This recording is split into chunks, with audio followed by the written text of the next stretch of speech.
mutua y pues todo esto. A ver, siguiente diapositiva.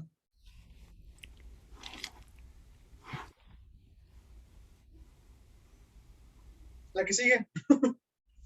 Bueno, la historia narrativa. No, no, atrás. La historia narrativa, la historia se define generalmente como significado continuo narrativo, son ideas o ideas argumento alrededor de las cuales gira la estructura narrativa. Según Jesús García Jiménez, la historia narrativa es en conjunto de acontecimientos ordenados temporal y espacialmente en sus relaciones actores que causan o padecen, pues vaya, en general cualquier tipo de historia que vemos en sí, ya sea pues libros, cómics, películas, series de televisión y demás, aunque esto va muy enfocado a lo que va en medios audiovisuales. Siguiente, por favor. Eh, para una historia, pues debe haber la existencia de un narrador. Este es el que normalmente o está presente dentro de la historia, vemos la historia a través de él, o pues vaya, está completamente externo. Esto se llega a notar mucho más en, pues vaya, textos literarios, libros, cómics y demás, porque pues ahí directamente este narrador es el que nos habla y el que nos cuenta la historia. Y muy de la mano pues están los acontecimientos, que son la unidad central pues de la historia, conforme van pasando, demás y todo esto. Y pues el narrador es el que nos lo cuenta. Siguiente cuestión. Pues esto, hay una dependencia mutua para que se pueda contar una historia. Esto es el actor, el acontecimiento, espacio y tiempo. Y tal y como dice la cita de aquí, no hay acontecimiento sin actor, ni sin espacio, ni sin tiempo, ni sin espacio, ni actor sin acontecimiento, espacio y tiempo. Ni espacio sin actor, tiempo y acontecimiento, ni tiempo sin actor, espacio y acontecimiento. El actor, pues vaya, es aquella persona, personaje principal o lo que queramos ver, que es el que pues va manejando la trama, el personaje principal, el que va haciendo todo esto. El acontecimiento, pues vaya, es todo lo que va a vivir, toda la historia y demás. En el espacio, pues tal y como se dice, pues el lugar en donde transcurre esto y el tiempo que puede variar completamente dependiendo pues de lo que se esté contando, ya puede ser época medieval, fantasía, futurista, presente o lo que sea. Siguiente diapositiva, por favor. Ahora, está la fábula y la trama. Esto está presente pues literalmente en cualquier historia. La fábula es pues vaya, literalmente la historia, cómo es pues vaya, cómo es narrada pues vaya, la historia. Tipo, no, es que sí, es cualquier tipo de historia. Y la trama es la manera en la que se cuenta esta, ya que ponemos un ejemplo, Alicia en el País de las Maravillas tiene diferentes tipos de cómo contar esa historia. Está la del cuento original, la versión de Disney, la versión de Tim Burton, incluso una versión del videojuego, que es un estilo muy gótico. Pero en sí todas convergen de que es la misma fábula o historia narrada, que pues es el ejemplo primero de la fábula. Siguiente diapositiva, por favor.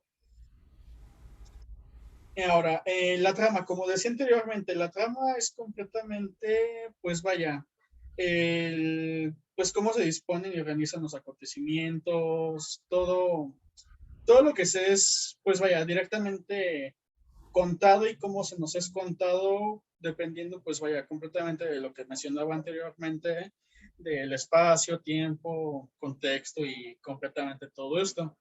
E incluso muchas veces estas historias narradas, tramas, lo que sea, se pueden llegar a, pues vaya, como que a ser completamente diferentes a la fórmula principal. Por ejemplo, lo que ponía de ejemplo de Alicia en el País de las Maravillas, el cuento original llega a ser muy infantil, mientras que la versión del videojuego es muy gótica.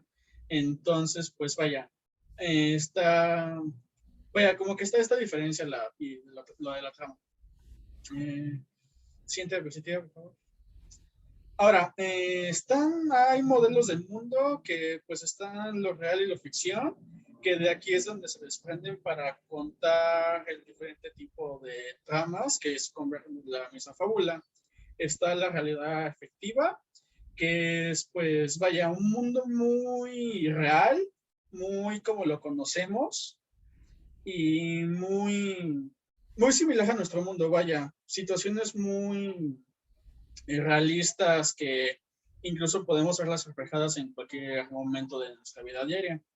Está la ficcional verosímil, que a pesar de las situaciones no reales, llega a tener bastantes semejanzas con el mundo real. Un ejemplo muy bueno que se me ocurre de esto es pues como las películas de Marvel, que a pesar de ser muy fantasiosas y de superhéroes y todo esto, tienen bastantes cosas de lo que es del mundo real y que, por ejemplo, en sus primeras películas, más que nada, podemos decirlo, eso podría pasar en este mundo real o podría pasar en cualquier momento. Ya fue cuando se fue desprendiendo que llega lo de la ficción no verosímil, que es cuando ya es un ambiente completamente fantasioso que está completamente alejado de lo que es la realidad.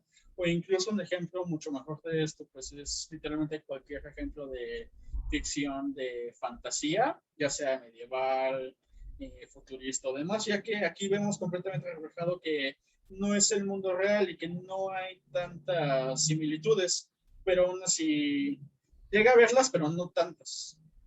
¿Me siente positivo, por favor? La temporalidad es ya, vaya, en lo que se va metiendo lo que es, pues vaya, la trama, el tiempo y demás, ya que, pues, se me fueron las palabras, una disculpa. Eh, es el cómo va avanzando la trama, porque pues vaya, hay diferentes temporalidades y esto lo voy a explicar un poquito más adelante, pero esto es, vaya, como que el preámbulo. Ahí está el texto, disculpa. Siente positiva. Ahora aquí está lo que les decía. El tiempo, hay diferentes tipos de, pues vaya, de la temporada, como decía. Está el tiempo en el relato, que es lo que pasa, pues vaya, completamente dentro de la historia. Y el tiempo, pues vaya, real, por así decirlo. Un ejemplo muy bueno que puedo poner es literalmente cualquier película. Una película dura 1 hora y media, 2 horas, y todo lo que vemos en la película puede transcurrir en, digamos, meses e incluso años.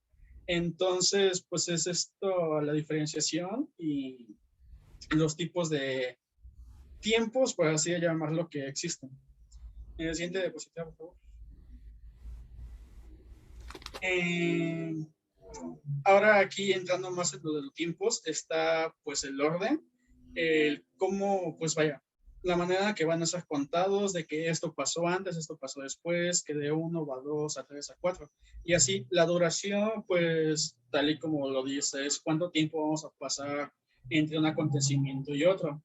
Y la frecuencia es el qué tanto se va a repetir cierto evento para que repercuta en la historia. Ahorita los explicaré en mejor detalle. La siguiente, por favor.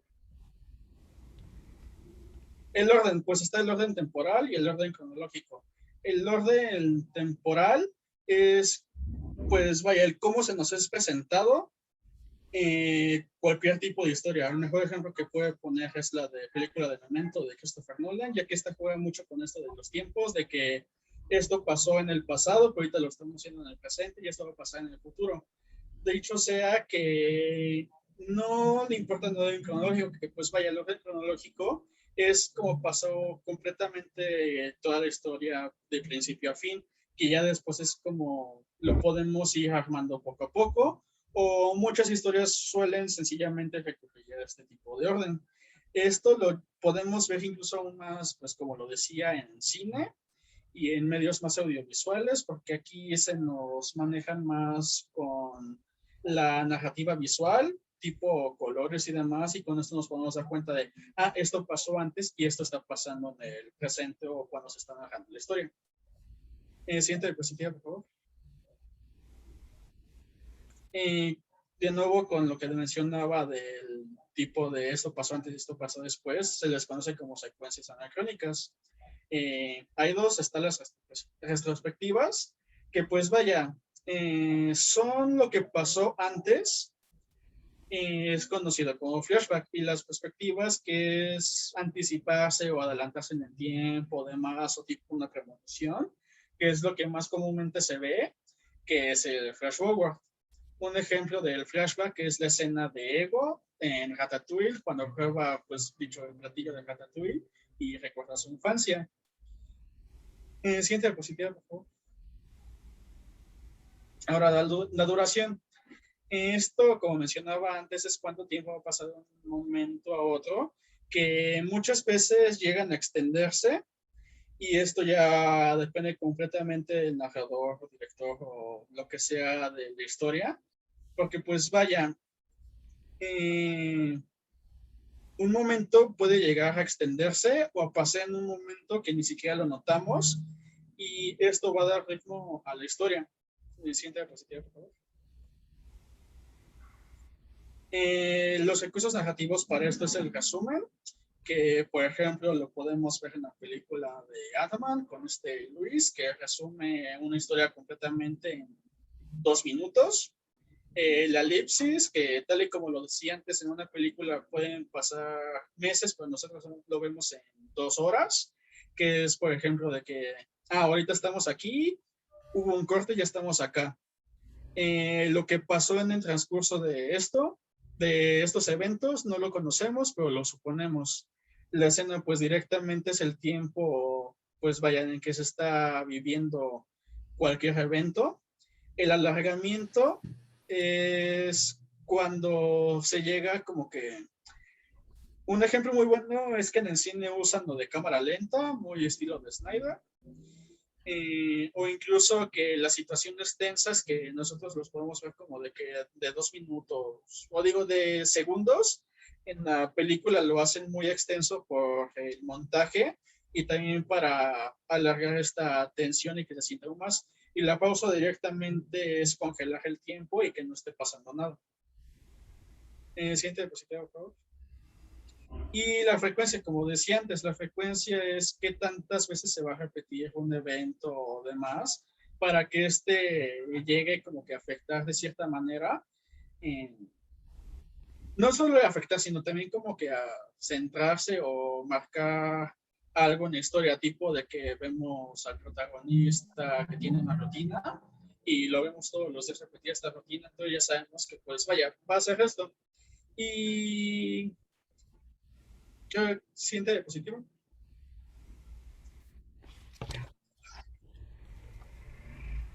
Y bueno, ahora continuamos con la narración, la cual podemos definir según la lectura como una instancia comunicacional trascendente, que desde una perspectiva de la teoría de la enunciación que en un momento veremos, se constituye como una especie de herramienta que tiene la facultad de conectar aspectos de la estructura, de una estructura narrativa. Em, a la siguiente diapositiva, por favor. Aquí tenemos. Podemos decir que esta es una, bueno, resulta ser de las categorías más estudiadas, primero por sus reflexiones lingüísticas, literarias y audiovisuales. Y bueno, pasando a esto, podemos pasar a este autor narrativo francés llamado Gerard Genet, el cual nos dice que el acto narrativo, productor y por extensión es el conjunto de la situación real o ficticia que relata. Esto nos puede dar cuenta de que las estrechas relaciones entre un enunciado y la enunciación, y junto con la presencia de agentes enunciadores y también la compresión narrativa, las instancias narrativas que intervienen para la enunciación, hacen que se concreten enunciados o textos narrativos. La siguiente, por favor. Un momento. Y también tenemos como mencioné anteriormente, a la teoría de la enunciación por Oswald Ducrot, la cual nos dice que el locutor puede ser identificado con alguno de los enunciadores o mantener cierta distancia. Precisamente algunos enunciados, como los que contienen la ironía o la negación, que se encuentran en la polifonía o las claves para su interpretación. Esto puede servirnos de Ay, gracias. Esto puede servirnos para ampliar nuestro conocimiento de manera concreta acerca de la enunciación audiovisual a través del estudio de la narración. Y ahora sí la siguiente, por favor.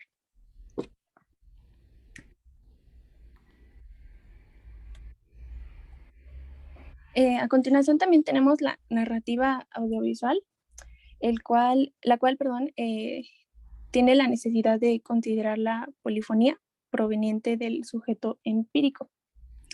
El sujeto empírico puede ser del locutor, perdón, y del enunciado, y también podemos destacar los diferentes factores que serían la instancia narrativa, las relaciones entre el autor, narrador, personajes y su punto de vista. La siguiente, por favor. Los lenguajes audiovisuales, perdón. Estos están constituidos por sustancias diversas, expresivas, los cuales van desde el lenguaje oral y escrito, que aquí representa obviamente como una chica escribiendo, una novela, un diario, o las imágenes en movimiento, ya sea en el cine, en la televisión, en videos musicales y a su vez también con los efectos de sonido. Los dos elementos que podemos destacar que tienen más incidencia significativa serían el lenguaje verbal y la representación icónica. Estos son, cito, sustancias que ya en la metalingüística de la retórica de Platón y Aristóteles son consideradas como las distancias y el tipo de representación que puede ser considerada como la diégesis y la mímesis, como una representación o imitación de acciones.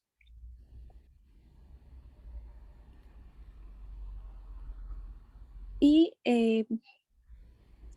también podemos observar la representación de las personas, de las acciones, de sus emociones y de en general todo lo que nos rodea. Esto nos quiere decir que podemos ver que queremos, perdón, se nos muestra lo que el narrador quiere que veamos. Cosa que, por ejemplo, en la literatura hay que describir con simples palabras o que esto con el fin para que el lector se los imagine, llamado la diégesis, asumiendo que la comunicación como una producción significativa compartida por los sujetos de enunciación. La siguiente, por favor. Y también tenemos a los sujetos de la narración. Y aquí puse algo que decía como que no hay comunicación sin sujetos. Esto puede hacernos ver que si nos ponemos frente a un problema central de algunas corrientes como que han querido evadir como la recuperación del sujeto en sus diferentes dimensiones y potencialidades interactivas, ya sea emotivas, corporales o sociales.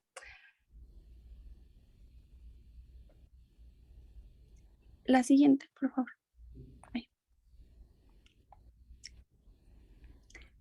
También tenemos a la tipología de los sujetos de Umberto Eco. Umberto Eco nos muestra 4 elementos o instancias subjetivas, perdón, los cuales son el autor empírico, el autor modelo o el narrador, el lector empírico, el lector modelo o narratorio. Esto quiere decir que los sujetos son competencias, perdón, narrativas específicas, cuyas performance o actuaciones solo podrán ser ejecutadas por el autor modelo, convirtiendo al autor empírico en un sujeto de enunciación.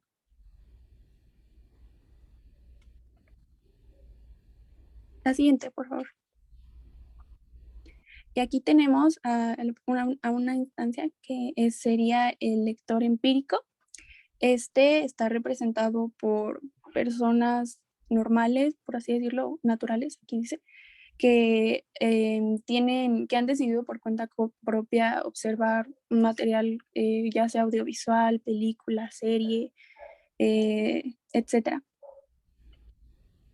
Estas personas, perdón, también son las que son personas que en las que se vuelca el interés como editorial o comercial de diversas productoras, las cuales, como sabemos, están rodeadas de una sociedad de consumo, pero que a la vez suelen proveer de pistas o códigos de interpretación que faciliten el entretenimiento de los lectores empíricos.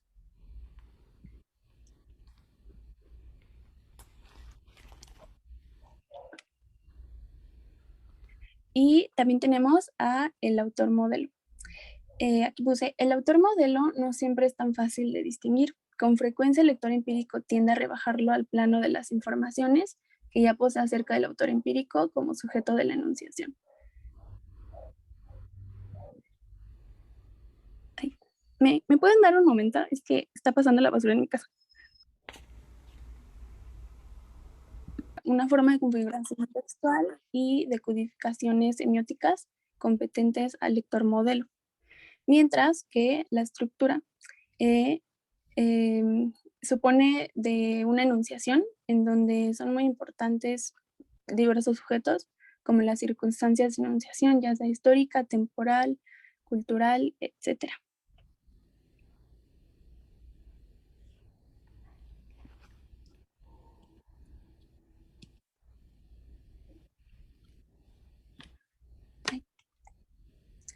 Y por último, tenemos al lector modelo y al lector empírico.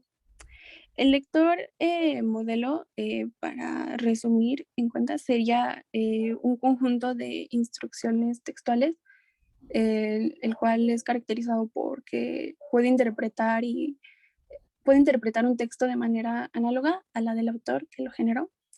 Este es capaz de cooperar en la interpretación textual, como que lo ha planteado el mismo texto a través de distintos recursos. Mientras que el lector empírico usa la interpretación realizando razonamientos inferenciales a partir de los sentidos textuales.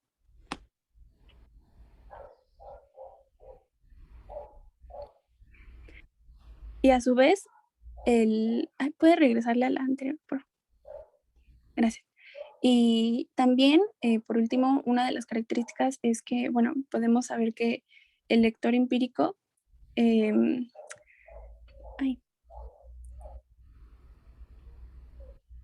no, sí, puede regresarte a la que sigue, por favor. Perdón. Y por último, podemos hacer la reflexión de que si no hay una narración, no puede haber narración sin la exigencia de un agente narrador, ya que la denominación de esta agente no interesa, pero ciertamente sí la concepción y sus funciones determinantes en la producción de este tipo de texto.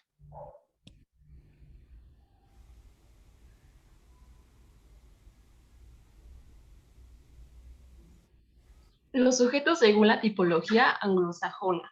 Según lo refieren reconocidos narratólogos como Meg Ball, Antonio Garrido, entre otros, a partir de los años 60 del siglo XX empieza a forjarse la necesidad de reivindicar la importancia del autor, que va a dar nacimiento de una tipología de sujetos de la narración, que Bott, como el más visible representante, recoge en los siguientes tipos, que es autor real, autor implícito, narrador, narratario, lector implícito y lector real.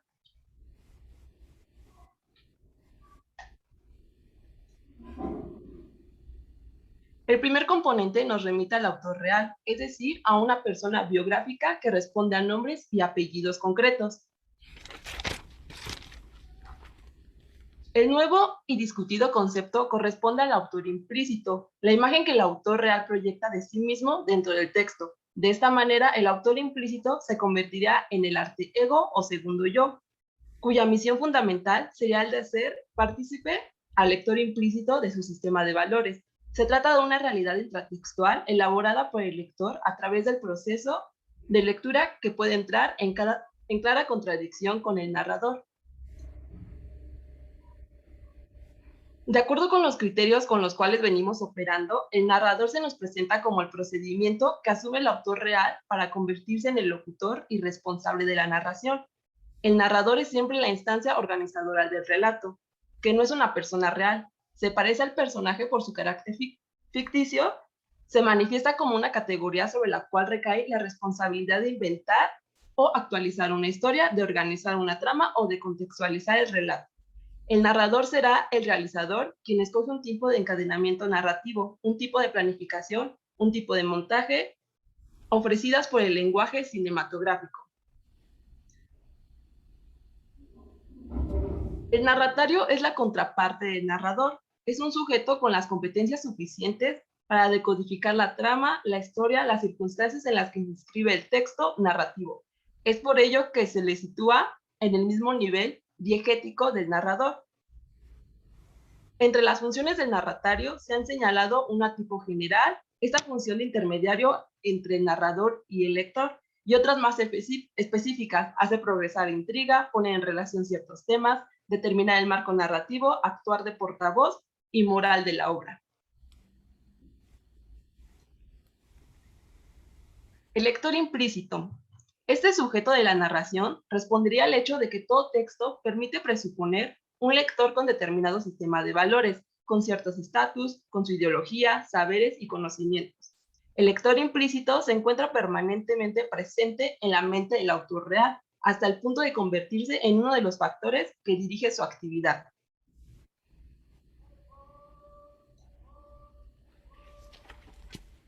El último sujeto de la enunciación es el lector real, cuya contraparte es el autor real, es decir, al igual que este, es una persona del mundo empírico, un ser biológico, por lo tanto, es una realidad extratextual que a veces hasta podría sentirse aludida, persuadida, amenazada, gratificada, etcétera, por el relato.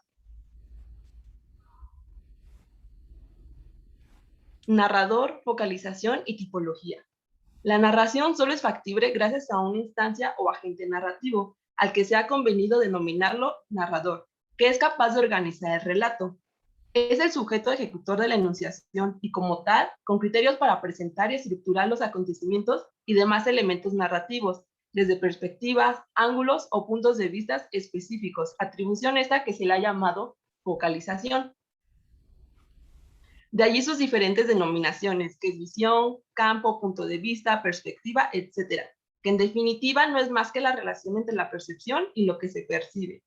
El focalizador determina en el relato el centro de orientación, el centro de interés, la elección del contenido entre los materiales posibles, el ángulo de visión, el enfoque y el modo de presentación en los planos perceptivos, psíquicos, verbal, espacial y temporal. De esta manera se puede hablar de dos tipos de focalización, interna y externa. Es interna si el focalizador se integra al personaje narrador de la historia, pero cuando el focalizador opera fuera de la historia narrativa, como un agente anónimo, se le denomina focalización externa. Como consecuencia de esta tipología, se ha determinado también dos tipos de narradores con la misma denominación. Hablamos de narrador interno cuando los personajes del relato son los que se encargan de narrar, pero cuando no hablan de sí mismos, sino de otros personajes y otras circunstancias y realidades, estamos frente a un narrador externo.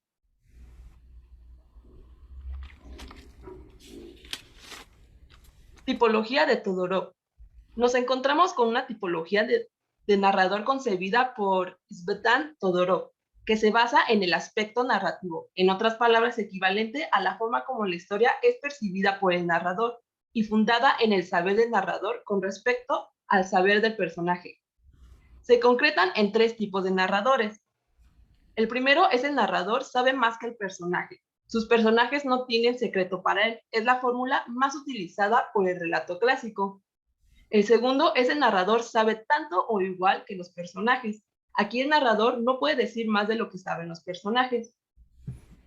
Y el último es el narrador sabe menos que los personajes. Aquí el narrador no tiene acceso a ninguna conciencia. Se limita a describir lo que ve, lo que oye. Como dice Todorov, es una convención, un sensualismo.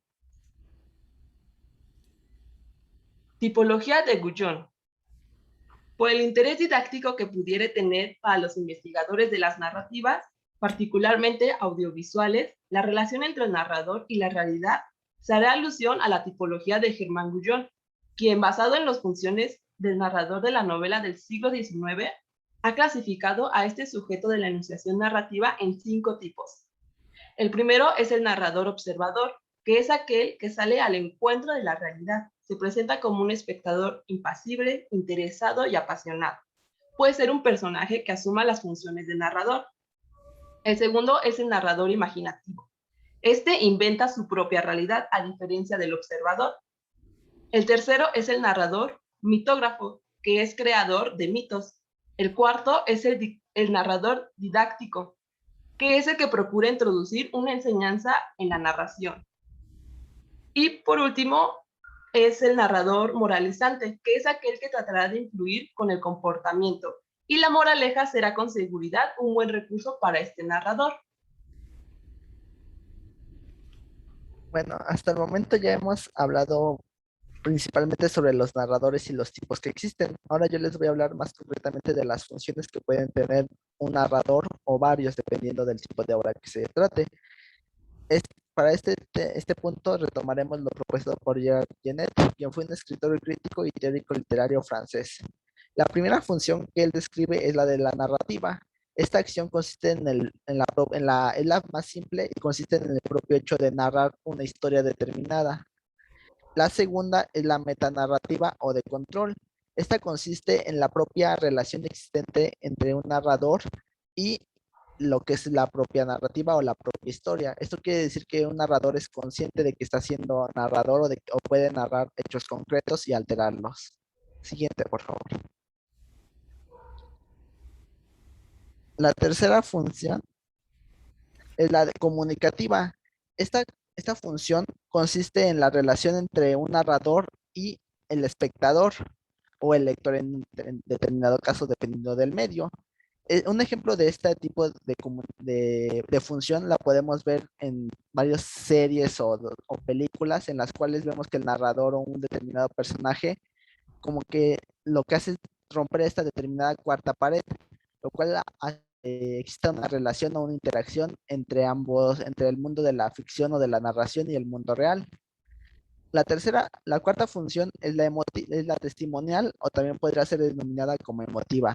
Esta consiste en que el narrador es capaz de demostrar sentimientos y los expresa al público, además de que también puede tener una carga moral en lo que él mismo describe.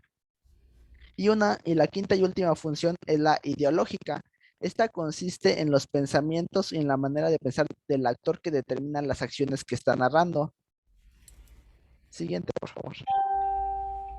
Bueno, y una vez entendido todas las funciones de los narradores y los tipos que existen, es importante entender la función del narrador y los tipos de narratarios en los medios audiovisuales. Como bien sabemos, los medios audiovisuales son mucho más complejos que otros medios como lo son los escritos, ya que estos incluyen, además de las propias palabras o el propio lenguaje, otros elementos como lo pueden ser imágenes, ya sean estáticas o en movimiento, y audios como lo podrían ser efectos de sonido o música. Entonces, ante un medio más complejo, nos podríamos hacer la pregunta de quién o qué cumple la función del narrador. Siguiente, por favor. Y para esto tenemos dos tipos de narradores. El primero es el narrador fundamental, que es aquel que cumple con prácticamente las mismas funciones que el tipo escrito. Es aquel que manipula, ordena y organiza los elementos fundamentales de la narrativa, que son todos aquellos elementos que son necesarios para poder narrar una historia y que ésta pueda ser entendida por el espectador. Y después tenemos al subenunciador, que es el responsable de otros elementos que no son tan explícitos dentro de una obra, como lo pueden ser la música, los efectos de sonido, los enriquecedores de imágenes, como podría ser la luz, un determinado encuadre, una determinada posición.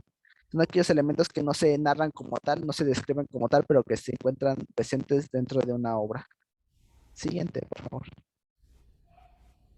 Y es importante rescatar que para la producción de medios audiovisuales existen tres operaciones de generación de sentido, como se mencionaba anteriormente. Primero tenemos la puesta en escena, tenemos la puesta en escena, el encuadre y el montaje. Estos tres elementos conforman lo que es la disposición para grabar un determinado medio audiovisual. Y también tenemos el sistema de relato o bien denominado proceso de discursivización fílmica. Siguiente. Para entender esto tenemos que un ejemplo, una manera de dividir a los narradores. Primero tenemos al meganarrador, que podríamos verlo por medio de las películas como el director, el que es el encargado de generar las ideas creativas de una determinada producción. Después tenemos al mostrador fílmico, que es el encargado de tomar de, sí, de tomar las tomas y las puestas en escenas, de determinar en qué ángulo irá la cámara, cómo es que se colocará, qué tanta iluminación habrá. Y por último tenemos al narrador fílmico, que es el encargado de escribir la obra o, o propiamente dicho de determinar las acciones de los personajes, de contar la narrativa como tal. Aunque este tipo de clasificación o este ejemplo solamente es muy ambiguo, ya que existe una gran complejidad al momento de realizar una producción audiovisual. Un narrador puede cumplir con una o dos o hasta las tres funciones, o pueden ser personas completamente divididas. Siguiente, por favor. Y por último, el último elemento que encontramos dentro de la narración de los medios audiovisuales es la función del espectador.